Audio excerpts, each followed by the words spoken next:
আওয়ামী নেতাকর্মীরা বিএনপিকে প্রশ্নবিদ্ধ করতে বিএনপির নাম ব্যবহার করে দখল বাণিজ্যের পাশাপাশি সারা দেশে সন্ত্রাসী কর্মকাণ্ড চালাচ্ছে বলে অভিযোগ করেছেন বিএনপির কেন্দ্রীয় ক্রীড়া বিষয়ক সম্পাদক ও ঢাকা মহানগর উত্তরের সদস্য সচিব আমিনুল হক।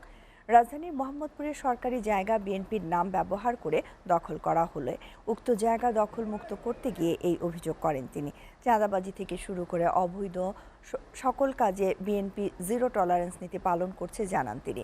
এই সময় দলের নেতাকর্মীদের আইনশৃঙ্খলা বাহিনীকে সহযোগিতায় এগিয়ে আসার আহ্বান জানান তিনি।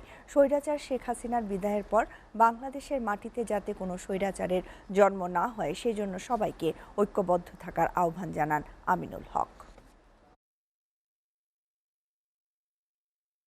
বিএনপির ভারপ্রাপ্ত চেয়ারম্যান দেশনায়ক তারেক রহমানের নির্দেশনায় আপনারা জানেন যে 5ই আগস্টের পর থেকে আমাদের যে দলের যে নির্দেশনা রয়েছে যে চাঁদাবাজির বিষয়ে, লুটতরাজের বিষয়ে এবং দখলদারির বিষয়ে জিরো টলারেন্স আমরা দেখাবো এবং আমরা পুলিশ প্রশাসনকে সহযোগিতা করব। আওয়ামী লীগের একটি কিছু অংশ এখনও তারা ষড়যন্ত্র করে যাচ্ছে।